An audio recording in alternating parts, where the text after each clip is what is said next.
Welcome to the Life After Plus One podcast, where we turn life's lemons into delightful lemonade. Get ready for inspiring stories, uplifting conversations, and all the tips and tricks to rock your single parent journey with style. I'm your host, Leanne, and it's time to embrace the adventure of Life After Plus One. So, let's dive in. Hello. Welcome back to Life After Plus One. I'm Leanne, your podcast host and your single parent mentor and coach. And today I want to talk about a topic which is not a nice topic, but so many people want to do it. Seeking revenge on our ex.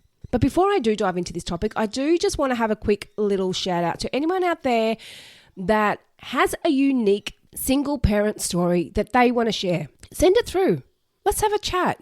Send any questions through, anything that you want to know, something that you want to hear discussed on the show. Send it through. I'm open to hearing all feedback and any questions you might have. And you can contact me through my Instagram, through my website, or through email, and through my Facebook page. And all these links are in the show notes below. So feel free to reach out if you want to talk about your story or if you have any questions or any show suggestions. I love hearing from you all because that's my mission, to empower you all on your single parent journey. Okay, on that note, let's talk about today's topic, seeking revenge on our ex. Now, it's very easy to get into the mind frame of wanting to seek revenge on somebody that hurt us. If there is someone that's listening that has been hurt in a way that's of physical behavior, then I do apologize in advance if this triggers you, but feel free to still listen because these tips can help everyone. I myself have been through a very, very negative breakup, and it was extremely toxic to the point that I would never wish it on my worst enemy. But you get to a point where you've got to stop the focus on them and keep it on you.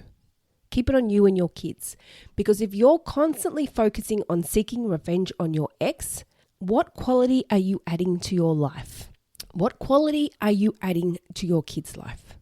So I'm going to do a little spoiler alert right at the start of the show by answering the question, should we seek revenge on our ex? The answer to that? No, we should not. And it doesn't matter what we've been through. It doesn't matter how hurt we are mentally, emotionally, physically. We've all been hurt in some way. Breakups cause heartbreak. And some people express more pain than others, but everyone's pain is valid. Everyone has their own story, and everyone is allowed to express their hurt and anger and frustration. But we can't direct that on somebody else that's now not a part of our life, because you've got to keep in mind that when you've broken up with an ex, realistically, if this was a boyfriend and girlfriend in everyday dating world, you'd probably have nothing to do with them after you guys have broken up. You're done, you can block each other, see you later. But you're now co-parenting with this person. So you need to stop and think, how beneficial is it for you to seek revenge on somebody who you're now going to have to remain in contact with for many more years to come? And you might be saying, fuck Leanne, you have no idea what I've been through. That person put me through hell and back and you expect me to not seek revenge? Yes, I do. Yes, I do. Because if you're listening to this podcast, you're listening because you want to empower your life. You want to better yourself. You want to be that better version of yourself for that next relationship to come. If you're going to sit back and seek revenge on your ex and focus on what you can do to hurt them, and you're spending your days sitting around stewing on ideas of what you can do and things that you can say and memes that you can send, or creating fake profiles as a way to stalk them, or whatever else people do, how beneficial is that for your life? So really, the only pros of seeking revenge on an ex is for those small moments in time when you actually initiate that revenge, whether it's hit send or whatever you've done in that moment as a revenge tactic. In those few seconds, you might think, yeah, sucked in, fuck, I got you. And you might have your little hit of feeling good in that moment. But do you honestly believe later that day or a week to come or a month to come, years to come, Do you think you will look back on it and go, yeah, I'm so glad I did that. I'm so glad I did that to them. Do you honestly think that's how you'll feel?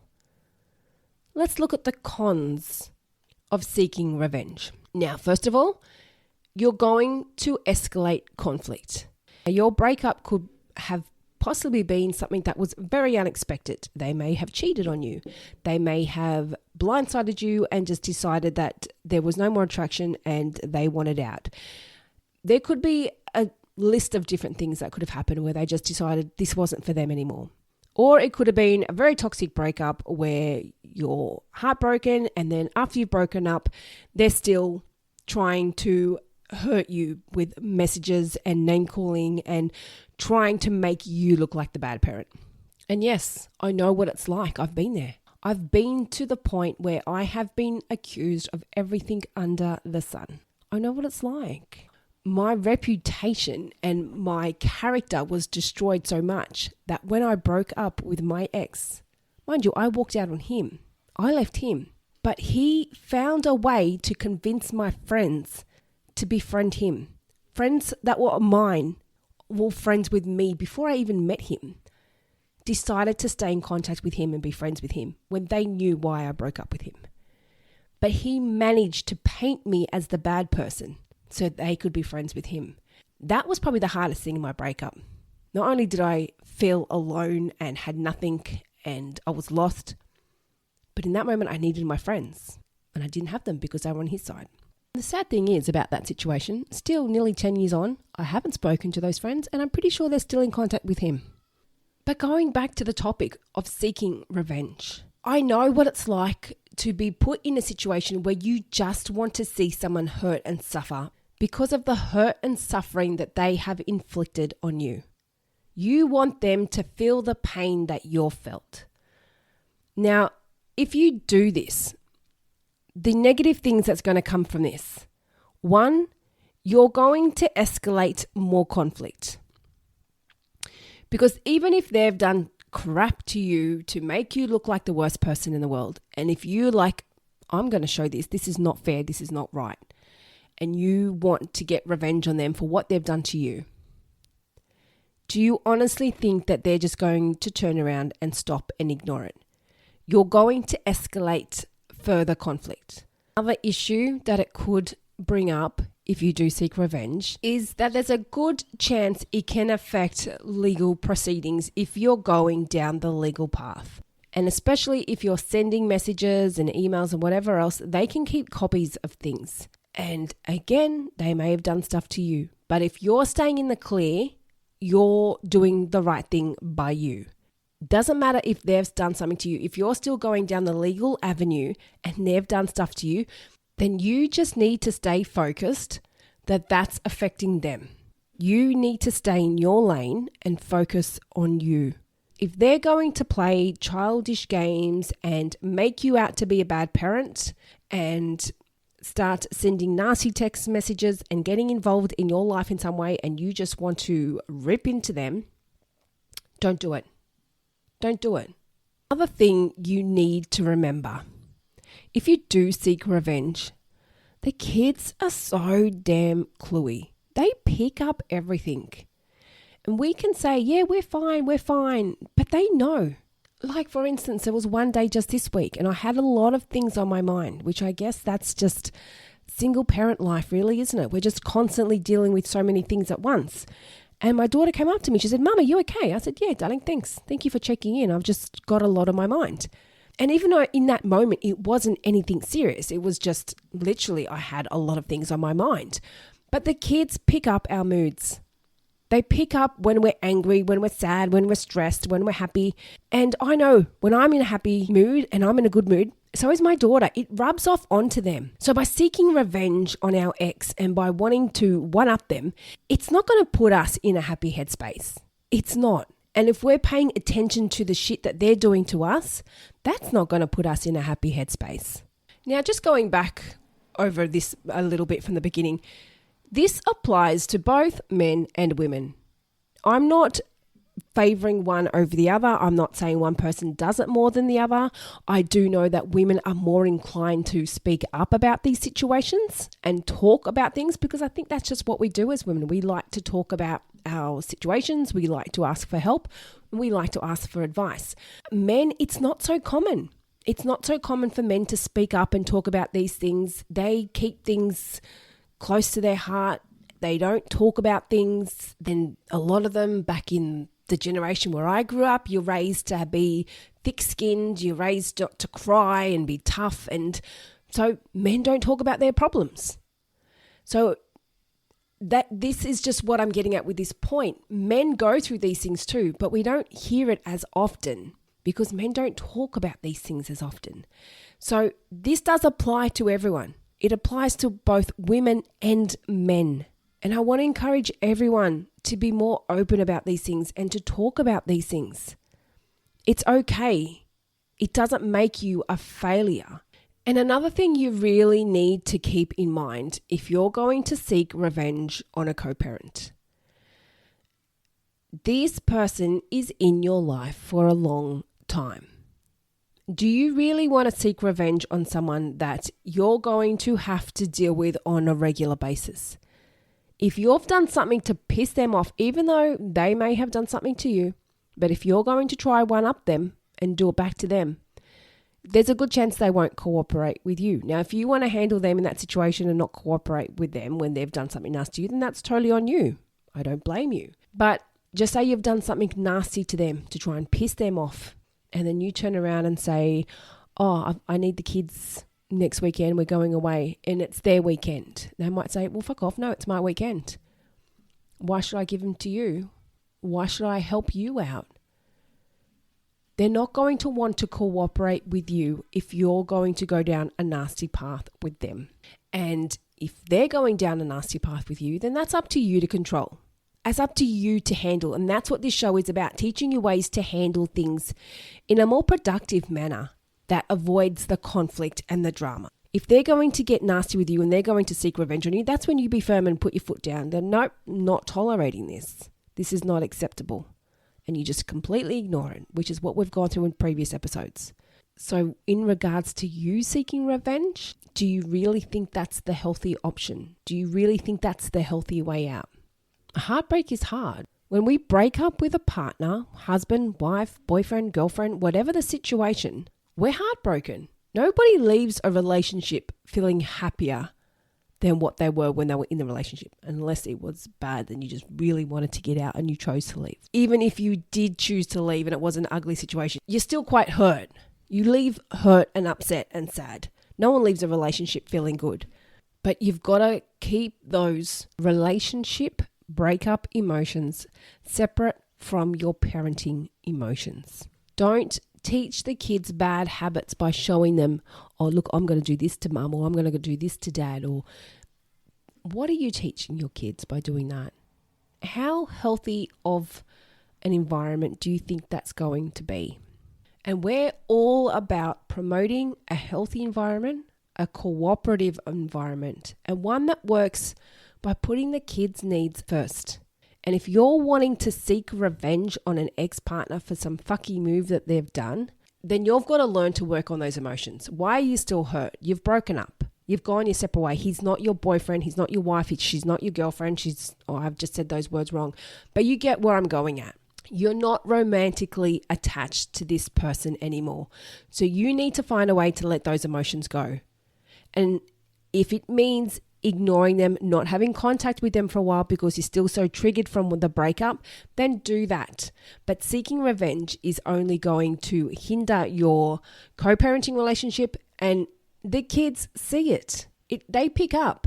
And then if you start to seek revenge and you start to do things, and then they're going to do something back, and then it's just going to make it worse. And then what's going to happen next? You're going to get to a point where you don't want the kids to go because you're pissed off at your ex. Because you can't stop your kids from seeing your ex because you're pissed off at them. That's your personal issue, not your kids. They may be an asshole to you, or you might be doing shit to them, but that doesn't affect the kids. Now, are you still wanting to seek revenge on your ex? I hope not. I hope not.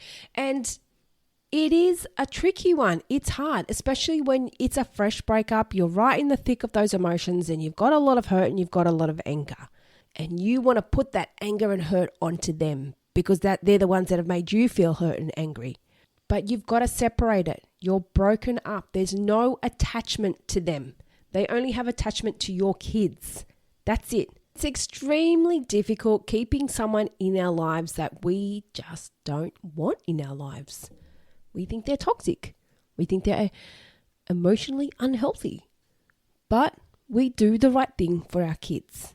And that is what we are all about, teaching our kids healthy habits, teaching them how to communicate in a healthy way. And seeking revenge on our ex is not communicating in a healthy way. We show our kids that we have some self-worth. We can set our boundaries and we can show our ex what we tolerate and what we will not tolerate. And I don't mean by sitting down and talking to the kids and go, yep, I've told mum this or I've told dad this. No. By putting down boundaries with your ex, it shows them what you're willing to accept and it avoids conflict. So it then promotes a healthier co-parenting arrangement, even if it shows that you don't need to communicate, you don't need to talk. But getting in an argument with your ex every time you communicate with them, it's not healthy for you and it's not healthy for the kids. It's not healthy for your ex, but that's not your priority at the moment. It's not healthy for anyone. If you're in a discussion with them about something that's not right or something that's pissing you off, then don't engage. Don't engage. If it's something that you really do need to engage in, then find a way to say it where you're absolutely neutral without any anger, frustration, any emotion really. And going back to the main topic of the episode, seeking revenge. And it's hard when you're dealing with comments from your ex trying to paint you out as a bad parent. And you just want to prove to people, no, that's not right. Or when they try and give you comments saying the kids are never going to want to live with you when they grow up, or they just try and put things in your head to make you look like a bad parent. And you just want to prove them wrong. You just want to show them that's not right. Next time you're in a situation like that where your ex says something not so positive about you and they try and paint you out to be a bad parent, I want you to ignore it. You do not need to prove a point to your ex. Because if you do, they're not just going to go, okay, and stop it. They'll probably just still want to try and one-up you. Who cares? They are not a part of your life. You do not need to prove a point to your ex. So if they still wanting to seek revenge on you and still wanting to do nasty things to you, and you're just thinking, well, fuck, Leanne, I just want to get them back. Don't stoop to that level. Ignore it. And you're worried about what people think of you. You're worried about your character being destroyed because of what your ex has said. At the end of the day, your kids know you. They know the real you. They see everything. Kids are not stupid. They see everything. They know what mum's like. They know what dad's like. They know it all. If you just focus on being a good parent, then that's all that matters. And your good friends will know to stand by your side. They will know your true story. They're not going to doubt you and they're not going to believe your ex unless they're people that I used to know who are now friends with my ex. But they're not quality friends. Your good quality friends will stick by you. And that's what you want. So if your ex is trying to seek revenge on you by calling you every name under the sun and you just feel like you need to prove them wrong, you don't need to prove them wrong. Your good friends will stick by you. Your family will stick by you. Your kids shouldn't need to stick by you because they won't know the situation. They should not be involved in what's happening there. But they will always know where mum stands and they will always know where dad stands. And I'm not saying that you need to say dad's done this, mum's done this. They will see. They see what kind of person mum is. They see what kind of person dad is. And they see who is emotionally involved, who is there for them, who is present for them, who is supportive of them. And just remember, it's not about getting your kids to favor one parent over the other. If they are still in a good, healthy relationship with the other parent, but their other parent is an asshole to you, then just ignore it. Because that's all you want. You want your kids to be happy. And if they're being a good parent to your kids, then that's it. That's all that matters. And if they're being an asshole to you, then just ignore it. Just ignore it. Eventually they will stop. And eventually the kids will pick up on it. Somehow they'll pick up. They'll catch wind of your emotions, or they'll catch wind of something that's happening, and they'll realize that that other parent is being an asshole and it's not okay. You don't need to tell them. You don't need to tell them. But if that other parent is being an arsehole, eventually the kids will pick it up. They are very cluey. So now I want you to remember that here at Life After Plus One, we're here to empower you on your single parent journey. My mission to help you and to encourage you to see a more productive way of living your single parent life.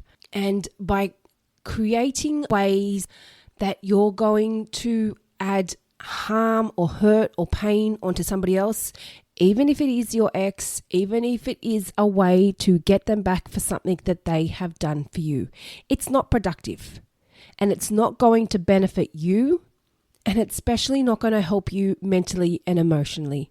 Stay in your own lane and don't worry about what they're doing. Seeking revenge is not going to help you in any way. It may give you that 5-second hit of feeling good when you've actually hit send on a message or done whatever action you've done to try and piss them off. Seeking revenge is nothing but a short-term action with a little bit of instant gratification for a long-term negative impact. It's not worth it. It's not worth it. Don't worry about what they're doing. It doesn't matter how much they're trying to piss you off. It doesn't matter how much they're trying to hurt you or bring you down or make you look like the bad person. It is irrelevant to you. You just need to stay in your lane and focus on the people that are relevant to you. Your friends, your family, your kids. That's it. What your ex is saying, thinking, doing is meaningless. And the true friends in your life and the quality people in your life will not worry about what your ex is thinking. And if people do believe negative things that they are saying about you, then just ask yourself, are they people that you want in your life? If people are starting to believe things that your ex is saying and you just want to get revenge on that, then are those people quality people that you want? Are they coming to you saying, hey, your ex is saying this about you. Are you okay? Or are they just jumping on board the bandwagon with everyone else and believing what they're saying because one person's saying it, so it must be right? Keep that in mind. Keep that in mind. I'm not a big fan of people that do that. They hear one side of the story, so all of a sudden that must be the right story. There's always 3 sides to the story. Your side, their side, and the right side. And even though in your eyes, your side's the right side, and their eyes, their side's the right side, there's always a way that it's perceived differently by both parties. Hence the third version, the right side. Everyone perceives other people's actions in a very different way than maybe what you're implying it to give off. So don't worry about what your ex is thinking and ignore the need to seek revenge. You are better than that. Don't let them faze you. Just ignore everything they do that's coming across in a negative way. Don't seek revenge. That's about it from me today. A nice little short one, just to remind you to stay positive, stay in your lane, and don't worry about what your ex is doing, saying, thinking, whatever else. It's not relevant. You guys have broken up for a reason. That's all you need to worry about. Well, you don't need to worry about that. That's the thing. You don't need to worry about that anymore. Just focus on you being a good parent and you giving off a good example to your kids. That's it. All right, guys, thank you again. Thank you for listening. And I really hope you got something from this episode. And as always, feel free to share any feedback that you have to my social media pages or to my website, my email. Everything is in the show notes below. Thank you again all. Love you. And until next time, I'll be in your ears then. Thank you for joining us on the Life After Plus One podcast. If you loved what you heard today and looking for some further support, then jump onto our website, lifeafterplusone.com. Plus, don't forget to check out our Instagram page for further resources and inspo. You can find all the links in the show notes. And remember, you're not alone on this path. I'm looking forward to seeing you on the next episode. And in the meantime, keep thriving, keep growing, and keep exploring your amazing life after plus one.